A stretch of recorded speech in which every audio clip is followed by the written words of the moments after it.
அஸ்ஸலாமு அலைக்கும். நானும் மேமனும் எபிசோடில் வந்து மண்டே மினி விலாக் என்னென்னு பார்த்துடலாம். மார்னிங் எந்திரிச்சோன்னே பாப்பாவை வந்து அனுப்பிவிட்டு பாப்பாவை வந்து தயிர் சாதம் உருளைக்கிழங்கு பொரியல் செஞ்சு அனுப்பிட்டேன். எங்களுக்கு வந்து பிரேக்ஃபாஸ்ட்டுக்கு வந்து நேந்திரப்பழம் வாங்கி யூஸ் பண்ணாமல் வச்சுருந்தோம். சரி, அதை வேக வச்சு சாப்பிட்டுக்கலான்னு சொல்லி அதை வேக வச்சு சாப்பிட்டு ஆஃப்டர்நூன் லஞ்சுக்கு வந்து புடலங்காய் கூட்டு ரெடி பண்ணிகிட்டு இருந்தேன். புடலங்காய் கூட்டுக்கு வந்து ஆம்லேட் வந்து நல்லா காம்பினேஷனாக இருக்கும். ஆம்லேட்டு அப்பளமும் செஞ்சுக்கலான்னு முடிவு பண்ணிட்டேன். நம்ம வந்து ஆலப்புழா போன விலாக் வந்து இன்னும் நான் அப்லோட் பண்ணல. ஏன்னா நான் வந்து கொஞ்சம் ஒர்க்கும் இருக்குது. எங்கள் 2 பேர்த்து ஃபோன்லேயே எடுத்தனால 2ம் சேர்ந்து எடிட் பண்ணோம். ஸோ அதுக்கு கொஞ்சம் டைம் இல்லை.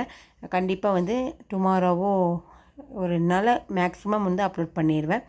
அப்புறம் வந்து சூப்பரான லன்ச் ரெடி ஆயிடுச்சு.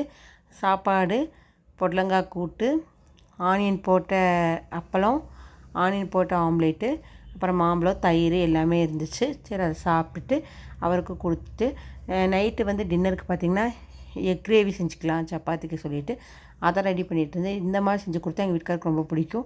அவருக்கு வந்து சப்பாத்திக்கு மசாலாலாம் விட எக் கிரேவி இந்த மாதிரி தான் ரொம்ப பிடிக்கும். சப்பாத்தி ரெடி பண்ணி மசாலாவும் ரெடி பண்ணியாச்சு. அதாவது எக் கிரேவி மசாலாவும் ரெடி பண்ணிவிட்டு அவருக்கு கொடுத்தாச்சு. பாப்பா எல்லாருமே சாப்பிட்டுட்டு அப்புறம் சும்மா வந்து கேக் சாப்பிடும் போல் கிரேவிங்ஸாக இருக்குதுன்னு சொல்லிவிட்டு அவர் கேக் வாங்கிட்டு வந்திருந்தாலும் அவர் 3 ஒவ்வொரு பீஸ் சாப்பிட்டு அப்புறம் எனக்கு டே சூப்பராகவே முடிஞ்சிச்சு. கண்டிப்பாக உங்களுக்கு இந்த வீடியோ பிடிச்சிருக்குன்னு நினைக்கிறேன். பிடிச்சிருந்தா மறக்காமல் நம்ம சேனலை சப்ஸ்கிரைப் பண்ணி லைக் பண்ணி ஷேர் பண்ணுங்கள். மறக்காமல் கமெண்ட் பண்ணுங்கள். Thank you friends. Bye. Take care.